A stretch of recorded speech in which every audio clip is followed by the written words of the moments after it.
बच्चों, आज हम पढ़ने वाले हैं संस्कृत प्यूसम भाग 8 के पाठ्यक्रम में सम्मिलित पंचमा पाठक को, जिसका नाम है स्फुट पद्यानि। तो बच्चों, इसकी व्याख्या को आप अच्छी तरह से समझ सकें, इसके लिए हम लोग पहले उसके शब्द के कठिन शब्दों के अर्थों को हम जान लेंगे, ताकि जो भी हम व्याख्या पढ़ें तो आप लोगों को आसानी से समझ में आ सके। तो चलिए बच्चों, स्टार्ट करते हैं शब्दों के अर्थ को समझना। तो देखिए बच्चों, यहाँ पर दिया हुआ है मदाय। मदाय का अर्थ होता है बच्चों मद के लिए, और साधो का अर्थ होता है सज्जन का। वहीं बच्चों पीकह, पीकह का अर्थ होता है बच्चों कोयल, और प्राप्ति का अर्थ होता है आने पर, और भारह का अर्थ होता है बच्चों बोझ, और विवादाय का अर्थ होता है विवाद के लिए।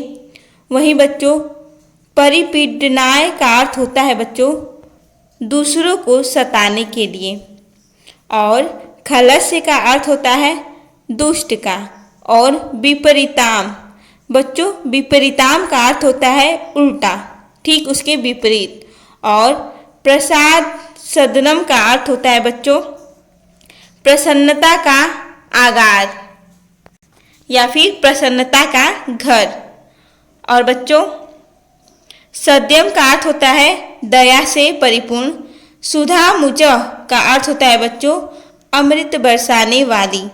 वंध्या का अर्थ होता है बच्चों वंदनी। योगेन का अर्थ होता है अभ्यास, और मृजया का अर्थ होता है बच्चों धोने मांजने से, और बच्चों वृत्तेन का अर्थ होता है सदाचार से। तो चलिए बच्चों, हम स्फुट पद को पढ़ना स्टार्ट करते हैं। बच्चों, हमने सबसे पहले शब्दों के अर्थ को इसीलिए पढ़ा ताकि आप लोगों को समझ में आ सके जब हम इन पदों का व्याख्या करें। तो बच्चों चलिए स्टार्ट करते हैं हमारा पहला पद। और देखिए लिखा हुआ है काकः कृष्ण पीकः कृष्ण को भेद पीक काकयो। वसंत समय प्राप्ते काकः काकः पीकः पीकः। तो बच्चों काकः का अर्थ होता है कौवा, और कृष्ण का अर्थ होता है बच्चों काला, और पीकः का अर्थ होता है कोयल, और कृष्ण का भी अर्थ होता है काला। और को मने क्या, भेद मने भेद या अंतर, और पीक का अर्थ होता है बच्चों कोयल, काकयो यानी कि कौवा। और वसंत समय का अर्थ होता है बच्चों वसंत समय।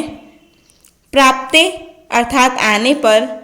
काका का बच्चों आप लोग को पता ही हो गया होगा कि कौवा, और पीका का अर्थ होता है कोयल। तो बच्चों देखिए इसका पूरा अर्थ हुआ कौवा काला है और कोयल भी काली है। कोयल और कौवे में क्या अंतर है? वसंत ऋतु के आने पर ये हमको पता चलता है, क्योंकि वसंत ऋतु आने पर कौवा कौवा होता है और कोयल कोयल होती है।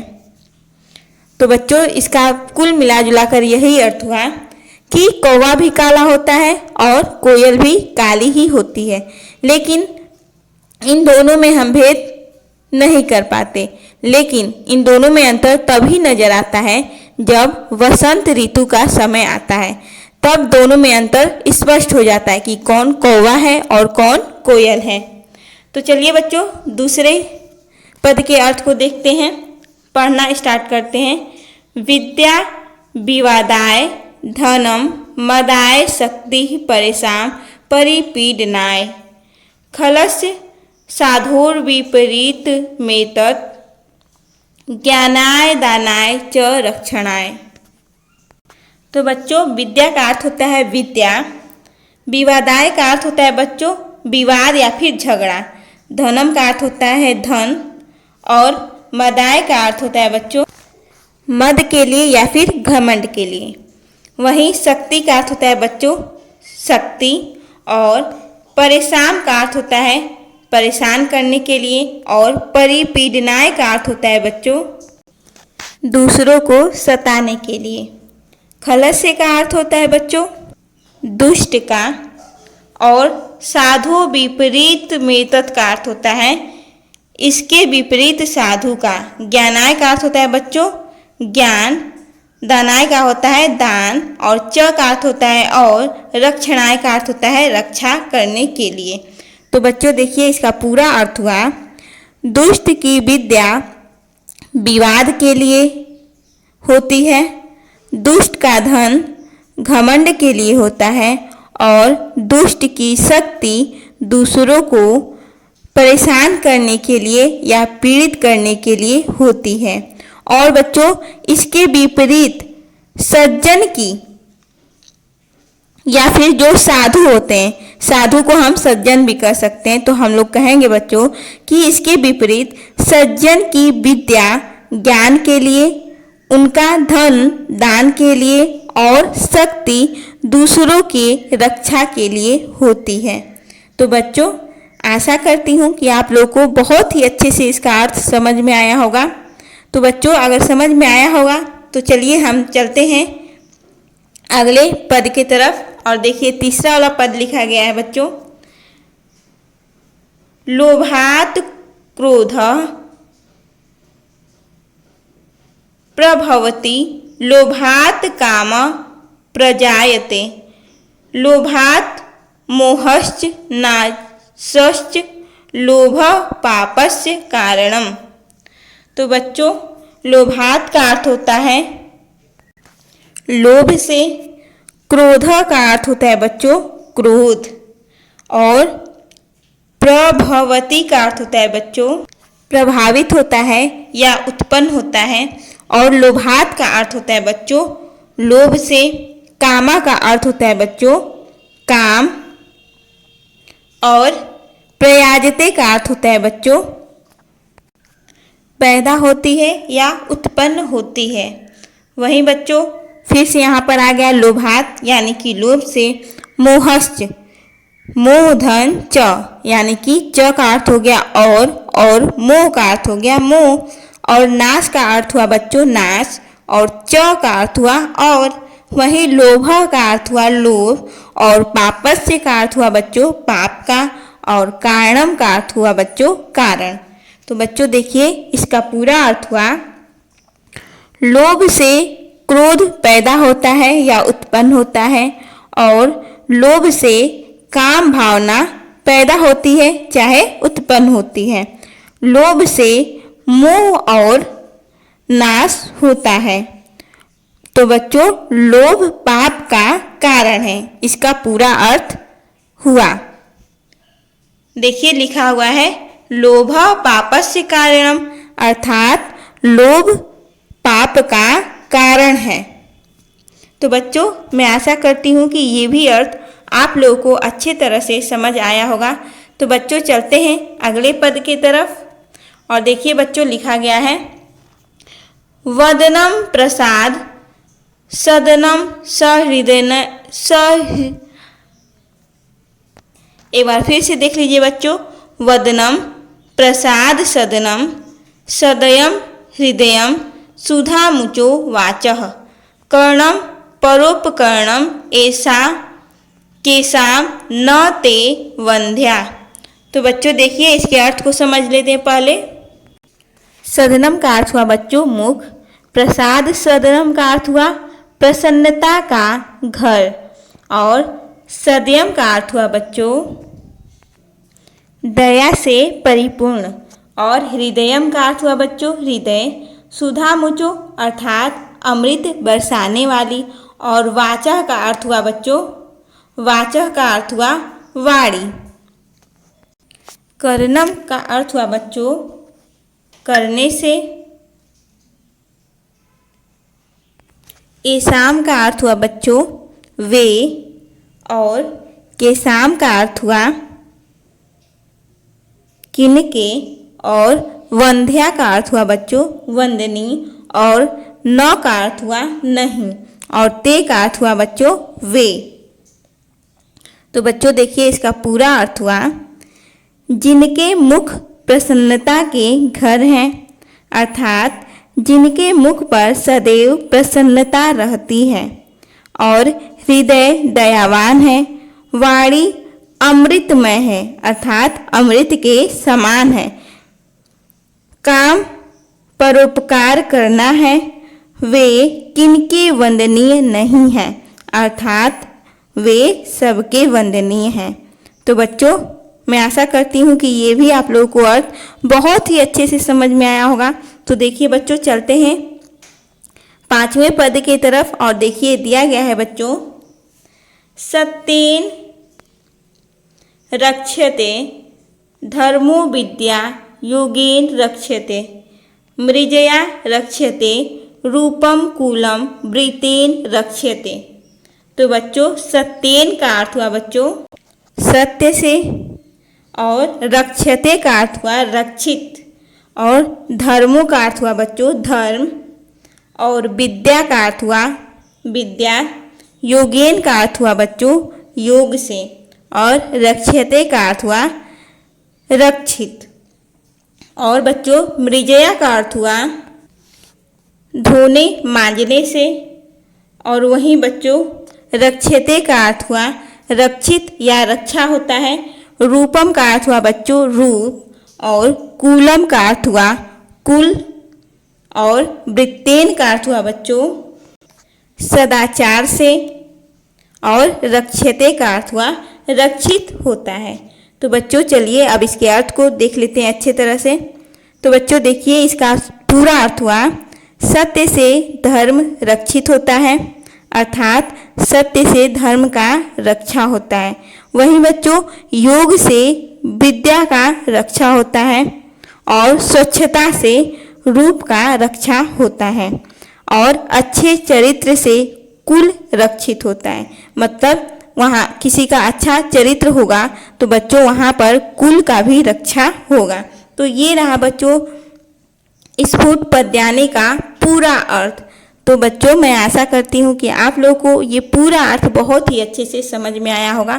तो आप चलते हैं बच्चों इसके प्रश्नों के उत्तर को भी जान लेते हैं कि कौन से प्रश्न का क्या उत्तर होगा।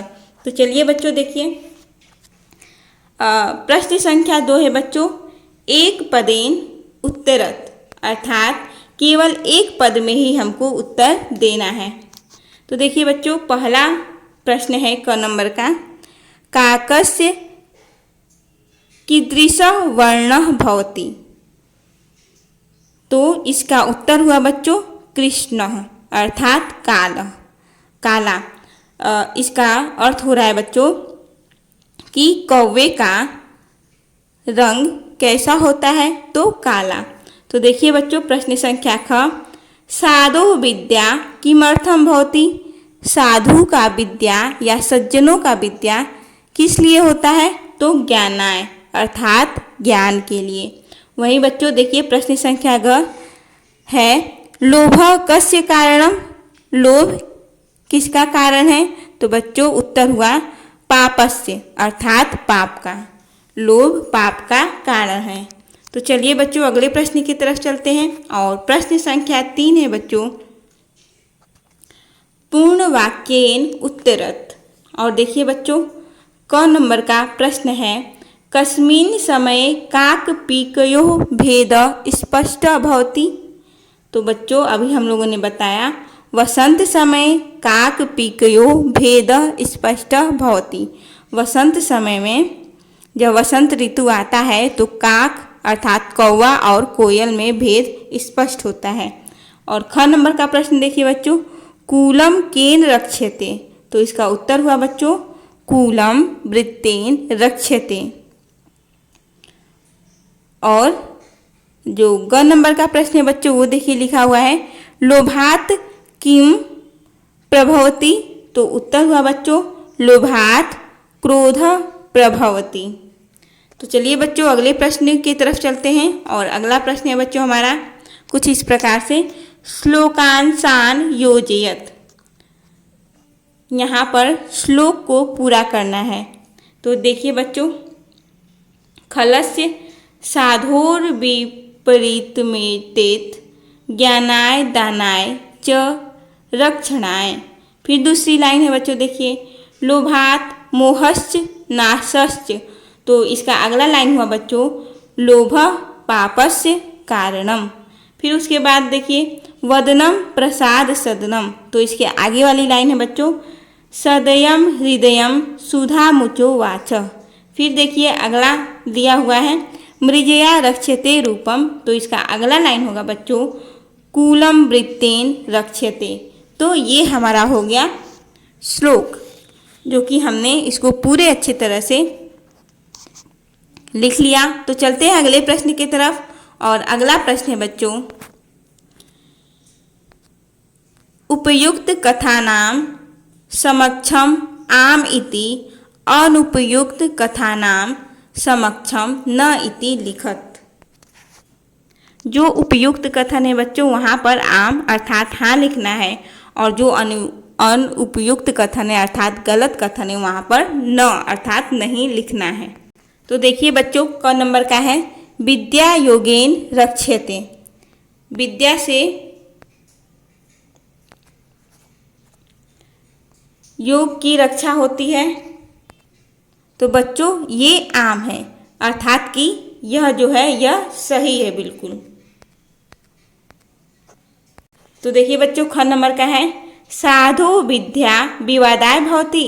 सज्जनों की विद्या विवाद झगड़े के लिए होती है। तो बच्चों ये बिल्कुल गलत है। तो यहाँ पर हम लोग लिखेंगे न। और देखिए बच्चों ग नंबर का है लोभ पापस्य कारणम भवति। लोभ पाप का कारण है होता है।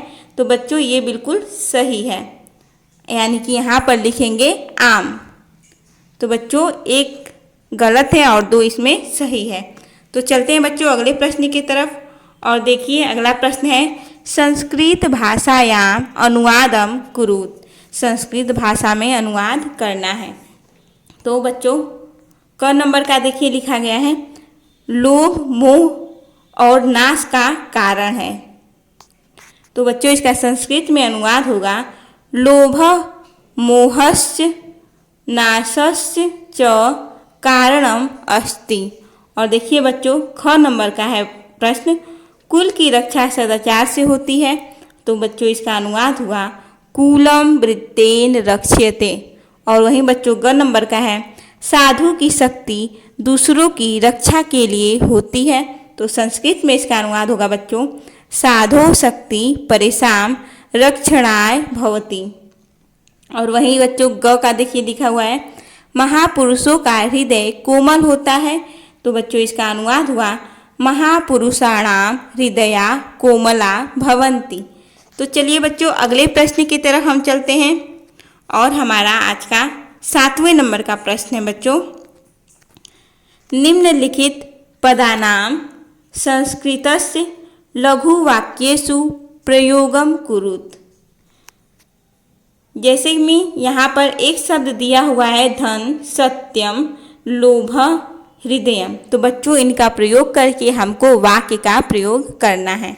जैसे बच्चों हम लोग हिंदी में कोई शब्द दिया रहता है तो उसको वाक्यों में प्रयोग करते हैं, उसी तरह से यहाँ पर भी दिया गया है। तो देखिए बच्चों धनम दिया है तो इसका हम वाक्य प्रयोग करेंगे धनम दानाय भवति। धन दान के लिए होता है। और देखिए बच्चों जो सत्यम है तो लिखेंगे सदा सत्यम वद अर्थात हमेशा सत्य बोलो।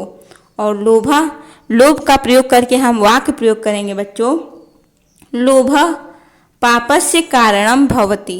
लोभ पाप का कारण है। और देखिए बच्चों हृदयम का प्रयोग करके वाक्य प्रयोग करना है। तो वाक्य प्रयोग हुआ हृदयम सद्याम भवेत। तो बच्चों मैं आशा करती हूँ कि आप लोग को बहुत ही अच्छे से स्फुट पद्यानी का पाठ आप लोग को समझ में आया होगा और इसके अर्थ को भी आप बहुत ही सरलता से समझ गए होंगे। तो बच्चों आज का हमारा टॉपिक यहीं पर समाप्त होता है।